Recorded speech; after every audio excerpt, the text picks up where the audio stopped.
I think the hardest part of this self discovery thing is realizing that I often hold on to parts of myself not because they're good for me, but because they're familiar. I took some time to question my logic about something, um, and I'm not gonna say what because it's still very fresh. But questioning, why do I think this way? Like when I ran down, like what I do for myself when I'm feeling something that I don't want to feel anymore, or trying to understand why I feel a certain way, I'll run down the logic of why this makes sense, or I run down the logic in my brain of why am I holding on to this? Like, what is the logic that makes sense for me to hold on to this thing? And I just go down bit by bit like a list. Boom, boom. I'm very 1, 2, 3 step type person, 1, 2, 3 type list. And I go down the list. Does this make sense? Well, no, because I go down based off of what I believe. So if I believe, um, I guess I'm not gonna say, but if I believe this thing and my belief system is not matching up with this thing, why? So if I believe that the sky is blue, but my mindset, my habits, my belief system is convinced that it's purple or it's convinced that it's orange, just some crazy thing. I go down the line, well, if I know in my belief system that the sky is blue, then why do I think it's orange? Well, when I look up, it's blue. When, I see others talk about everybody else sees it as blue. I know that spirit made it blue.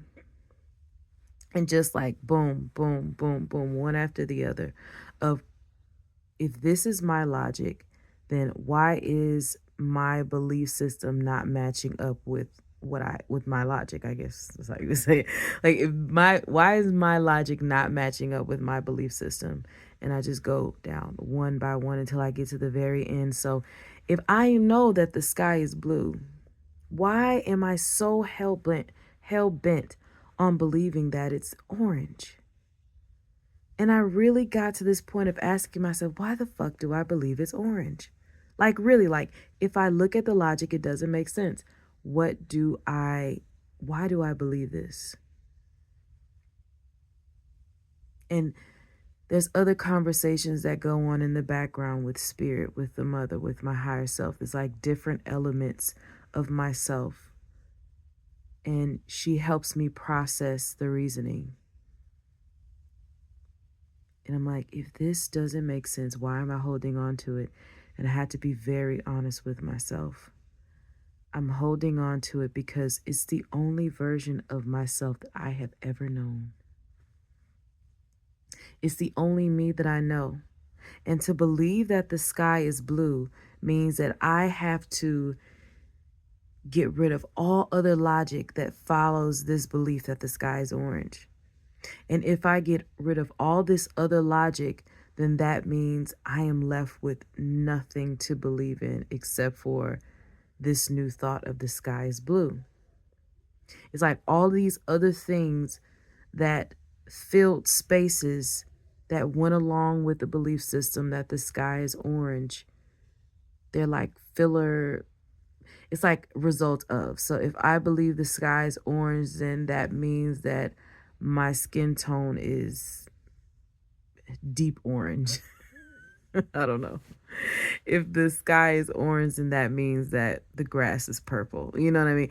Okay, none of those things make sense because that's not true with what we see and what we believe in, what our belief system is. If I get rid of the belief that I'm a deep burnt orange and that the grass is purple, then what am I to believe? It's like empty spaces are left behind in getting rid of this one logic because so many other problems and flaws in logic sprang up from this one belief system.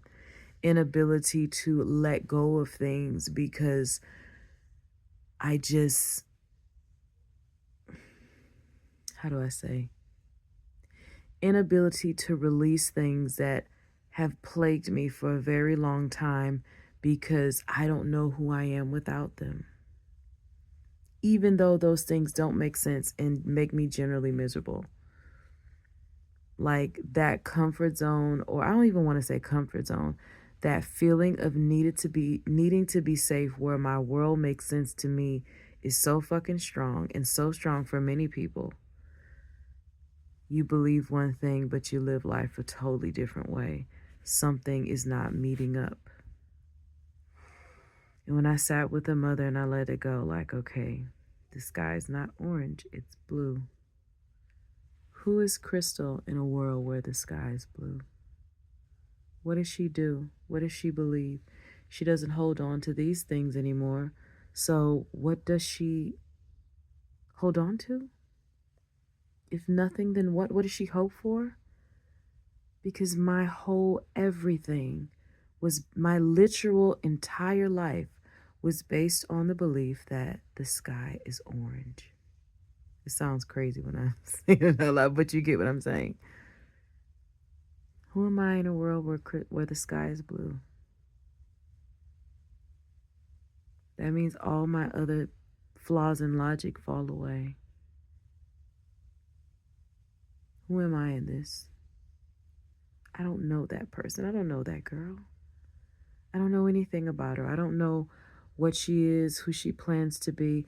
And then I realized, I could just feel it even now talking about it. I realized that change has nothing to do with this force thing. Change is literally letting go of what was.